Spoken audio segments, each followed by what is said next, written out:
ఏదైతే ఆనాడు కేసీఆర్ గారి ప్రభుత్వం టీఆర్ఎస్ ప్రభుత్వం అధికారంలో ఉన్నప్పుడు ఏవైతే ప్రభుత్వ భూములు కొల్లగొట్టారో పేదవాడి భూములు కొల్లగొట్టారో ఏ భూభారత ద్వారా అయితే ఆ భూములన్నీ మళ్ళీ తిరిగి వెనక్కి వస్తున్నాయని భయ ఆందోళనకి గురైన వారి తొత్తులు ఆ పింక్ కలర్ షర్ట్ వేసుకున్న రియాలిటీ వాళ్ళు భయభ్రాంతులు చెంది అక్రమంగా సంపాదించిన ఆస్తి ఈ భూభారత చట్టం ద్వారా అక్రమంగా దోచుకున్న ఆస్తి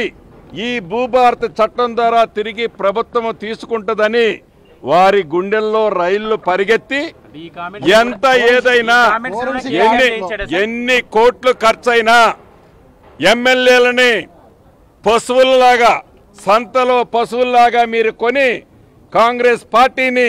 ప్రజల ఎన్నుకున్న ఇందిరమ్మ ప్రభుత్వాన్ని కూలగొట్టండి అని కేసీఆర్ గారి సూచనల మేరకే కేసీఆర్ గారి ఆలోచనల మేరకే కేసీఆర్ గారి ఆత్మలో ఉన్నదానిని మేరకే ఈ కొత్త ప్రభాకర్ రెడ్డి గారు నిన్న మాట్లాడారు అనటానికి ఇంతకంటే నిదర్శనం ఏమీ అక్కరలేదు. అయితే యావత్ తెలంగాణ రాష్ట్రంలో ఉండే కాంగ్రెస్ కార్యకర్తలు కాంగ్రెస్ని అభిమానించిన వాళ్ళు మొన్న ఎన్నికల్లో ఇందిరమ్మ రాజ్యం రావాలని కష్టపడి పనిచేసిన ప్రతి ఒక్క కార్యకర్త అప్రమత్తంగా ఉండాల్సిన అవసరం ఉంది.